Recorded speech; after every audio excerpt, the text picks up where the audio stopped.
Kannur Thottada ITA സംഘർഷത്തിൽ 30ഓളം SFI പ്രവർത്തകർ തന്നെ കൂട്ടമായി ആക്രമിച്ചുവെന്ന് KSUവിന്റെ യൂണിറ്റ് പ്രസിഡന്റ് മുഹമ്മദ് റിബിൻ 24നോട് പറഞ്ഞു.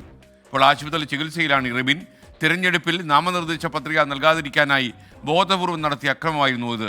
കോളേജ് ക്യാമ്പസിൽ SFIക്ക് ഇടിമുറിയുണ്ടെന്നും മുഹമ്മദ് റിബിൻ പറയുന്നു.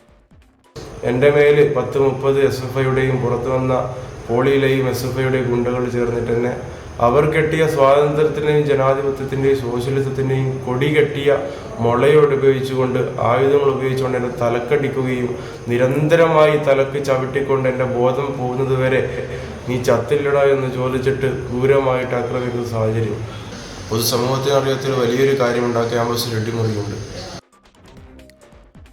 അതിനിടെ ITയിലെ SFI KSU സംഘർഷത്തിൽ SFI ജില്ലാ സെക്രട്ടറി ഉൾപ്പെടെ 17 പേർക്കെതിരെ പോലീസ് കേസെടുത്തു. ജില്ലയിൽ നിന്ന് KSU പഠിപ്പ് മുടക്കാൻ ആഹ്വാനം ചെയ്തു. സജോ ദേവസ്യ കണ്ണൂരിൽ നിന്ന് കൂടുതൽ വിവരങ്ങൾ നൽകും. Good morning Sajo. യഥാർത്ഥത്തിൽ ഈ ഇടിമുറി ഉണ്ടെന്നൊക്കെ പറയുന്ന ഒരു ആരോപണമാണോ? നമുക്ക് അന്വേഷിക്കാൻ കഴിഞ്ഞപ്പോൾ എന്താണ് മനസ്സിലായത്?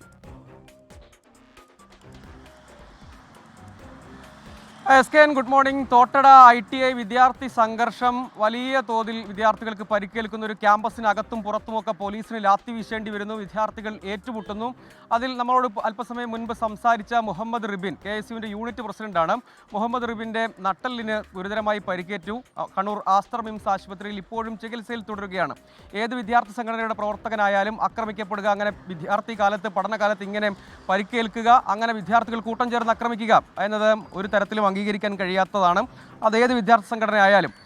ഈ വിദ്യാർത്ഥി ആരോപിക്കുന്നത് ഈ ക്യാമ്പസിൽ ഇടിമുറി ഉണ്ട് എന്നതാണ്. അതിൻ്റെ വസ്തുതകളിലേക്ക് നമുക്ക് പിന്നാലെ തന്നെ ഇന്ന് തന്നെ അന്വേഷണം നടത്തുകയും അത് കണ്ടെത്തുകയും ചെയ്യാം. അതിൽ പറയുന്നത് 40ഓളം വരുന്ന SFI പ്രവർത്തകർ വളഞ്ഞു വെച്ച് അതിക്രൂരമായി മർദ്ദിച്ചു. നിലത്ത് വീണപ്പോൾ തലയ്ക്കും നെഞ്ചിനുമൊക്കെ ചവിട്ടി ബോധം മറയുന്നതുവരെ, അതായത് കൊടി കെട്ടാൻ ഉപയോഗിക്കുന്ന മുളവടി ഉപയോഗിച്ച് അടിച്ചു വീഴ്ത്തുകയാണ് ചെയ്തത്. ബോധം മറയുന്നതുവരെ ചവിട്ടി. അങ്ങനെ വളരെ ക്രൂരമായ മോശമായ പരാമർശങ്ങൾ നടത്തി. ITIയുടെ തിരഞ്ഞെടുപ്പ് പ്രഖ്യാപിച്ചിരിക്കുകയാണ്. വിദ്യാർത്ഥി യൂണിയൻ തിരഞ്ഞെടുപ്പ്.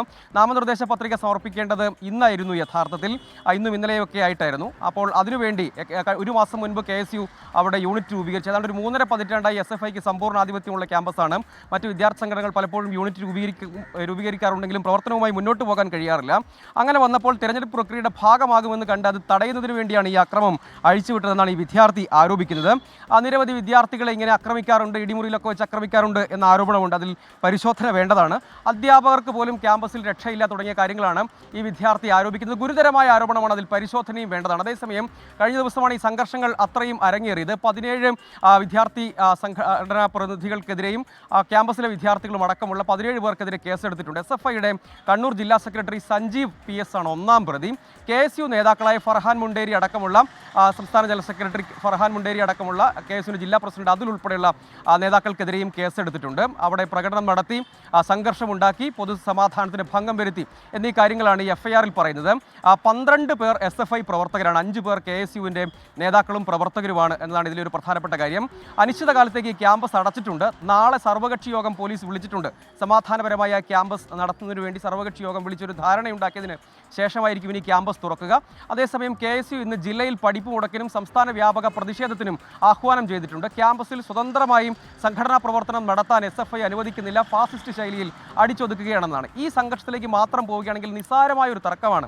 ആദ്യം KSU അവിടെ യൂണിറ്റ് രൂപീകരിക്കുന്നു, പിന്നീട് ആ ക്യാമ്പസിൽ ഒരു കൊടി സ്ഥാപിക്കുന്നു, ആ കൊടി നശിപ്പിക്കുന്നു, പിന്നീട് സ്വതന്ത്രമായി അവിടെ പ്രവർത്തിക്കാൻ അനുവദിക്കണമെന്ന് ആവശ്യപ്പെട്ടുകൊണ്ട് KSU പ്രവർത്തകരും പുറത്തുനിന്ന് എത്തിയ KSU നേതാക്കളും പ്രിൻസിപ്പളിനെ കാണാൻ നീങ്ങുന്നു.